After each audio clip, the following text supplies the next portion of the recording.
बिस्मिल्लाहिर्रहमानिर्रहीम। मोहतरम जनाब अस्सलाम वालेकुम वरहमतुल्लाहि वबरकातुहू। हज़रत इशहाक अलैहिस्सलाम का जन्म। एक दिन हज़रत जिब्रील और कई फरिश्ते खूबसूरत जवानों की शक्ल में हज़रत इब्राहीम के घर आए।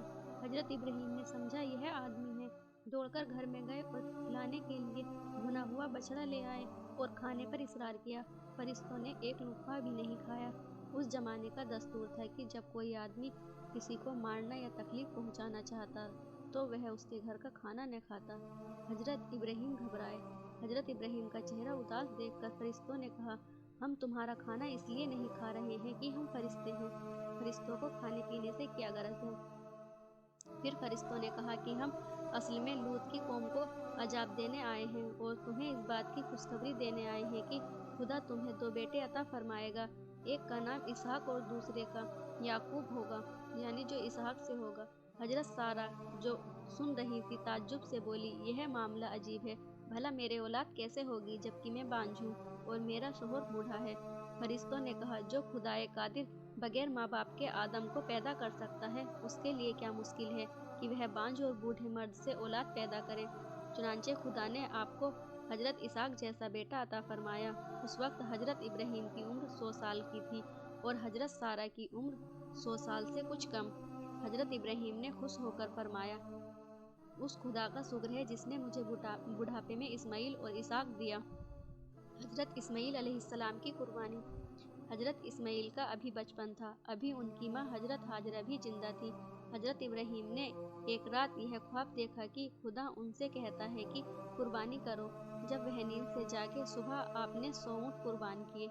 दूसरे दिन रात में फिर आपने वही ख्वाब देखा कि कुर्बानी का उन्हें हुक्म दिया जा रहा है। जब बेदार हुए तो आपने खुदा के नाम पर दोबारा 100 ऊँट कुर्बान किए। उसके बाद तीसरी रात को फिर आपने वही ख्वाब देखा। उस वक्त आप बहुत परेशान हुए कि आखिर इस ख्वाब का क्या मतलब है। आपने समझा शायद यह इशारा इस बात की तरफ है कि मैं अपने प्यारे बेटे इस्माइल को खुदा के नाम पर कुर्बान करूं। हज़रत इब्राहीम ने हज़रत इस्माइल से कहा, ए बेटे, मैं तुझे खुदा की राह में कुर्बान करना चाहता हूँ। ख्वाब में मुझे इसका हुक्म हुआ है, तुम्हारी अपनी क्या राय है?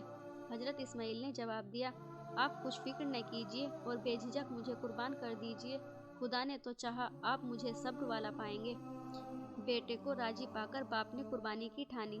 प्यारे बेटे के हाथ पांव बांध दिए और जिब्ह करने के लिए हज़रत इस्माइल को जमीन पर लिटाया। छुरी हज़रत इस्माइल के गले पर चलाई, लेकिन खुदा की कुदरत से हज़रत इस्माइल महफूज रहे और आवाज़ आई, ए इब्राहीम, तूने ख्वाब सच कर दिखाया। उस वक्त हज़रत जिब्रील जन्नत से एक दुम्बा लाए और उसी को इस्माइल की जगह कुर्बान कर दिया। इसलिए हज़रत मोहम्मद सल्लल्लाहु अलैहि वसल्लम ने कहा कि कुर्बानी इब्राहीम की सुन्नत है। हज़रत इब्राहीम अलैहिस्सलाम के पास हज़रत जिब्रील खुदा का हुक्म लेकर आए कि तुम और इस्माइल काबा की तामीर करो और दुनिया वालों को बैतुल्लाह के हज के लिए दावत दो। हज़रत इब्राहीम अलैहिस्सलाम मुल्क शाम से मक्का आए और हज़रत इस्माइल को साथ लेकर काबे की तामीर शुरू की। हज़रत जिब्रील ने काबे की जगह और उसकी लंबाई चौड़ाई वगैरह बता दी। हाल यह था कि हज़रत इस्माइल पत्थर पहुंचाते थे और हज़रत इब्राहीम दीवार बनाते थे।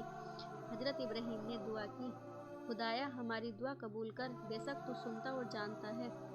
हज़रत जिब्रील अमीन अलैहिस्सलाम ने हज का कायदा और तवाफ़ का तरीका वगैरह सिखाया। हज़रत इब्राहीम ने हज़रत इस्माइल को वहाँ का जिम्मेदार बनाया और इस खानाए खुदा का उनको निगरां और मुतलव्वी बनाया।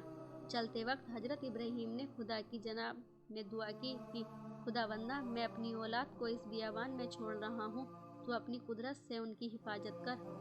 हक ताला ने लोगों के दिलों को ऐसा फेरा कि क़ियामत तक लोग दुनिया के कोने कोने से वहाँ पहुँचते रहेंगे। हज़रत इब्राहीम अलैहिस्सलाम तवाफ़ और हज के लिए मक्का आए। हज़रत इस्माइल ने उनकी बड़ी मेहमानदारी और खिदमत की। बीवी सारा भी राजी और खुश हुई। हज़रत इसहाक भी मक्का तशरीफ़ लाए और हज करते और जिब्रिल्लाहु हज़रत इस्माइल से मिलते। हज़रत इसहाक भी मक्का तशरीफ़ लाते और हज करते और जबीउल्लाह हज़रत इस्माइल से मिलते। हज़रत इब्राहीम की उम्र तमाम होने को पहुँची। आप काफ़ी कमज़ोर हो गए। मुलाकुल मौत रूह कब्ज़ करने के लिए आया। हज़रत इब्राहीम ने मौत के फरिश्ते से कहा, रब से पूछो कि क्या कभी किसी दोस्त ने किसी दोस्त की जान ली है जो मेरी जान लेने का हुक्म दिया है। खुदा ने फरिश्ते से कहा, मेरे खलील से कह दो, क्या तूने सुना है कि किसी दोस्त ने किसी दोस्त की मुलाकात से इनकार किया हो? हजरत इब्राहीम ने यह सुनते ही मलाकुल मौत से कहा, तुम खुदा का हुक्म बजा लाओ। हजरत इब्राहीम ने एक बार खुदा की जनाब में दरख्वास्त की कि इलाही तू मुर्दों को कैसे जिंदा करेगा? खुदा ने फरमाया, क्या तुझे इस बात पर यकीन नहीं है? हजरत इब्राहीम ने कहा, ईमान और यकीन तो है, लेकिन दिल की तसल्ली और इत्मीनान चाहता हूँ। फरमाया गया, 4 परिंदे लो और इन्हें अपने साथ खूब हिला मिला लो और उसका एक एक हिस्सा अलग अलग पहाड़ों पर रख दो, फिर उन्हें बुलाओ, वह तुम्हारे पास भागे चले आएंगे। आज के लिए बस इतना ही। अगली वीडियो में हम हाजिर होंगे हजरत लूत अलैहिस्सलाम के वाक़ये को लेकर। तब तक के लिए अल्लाह हाफिज़।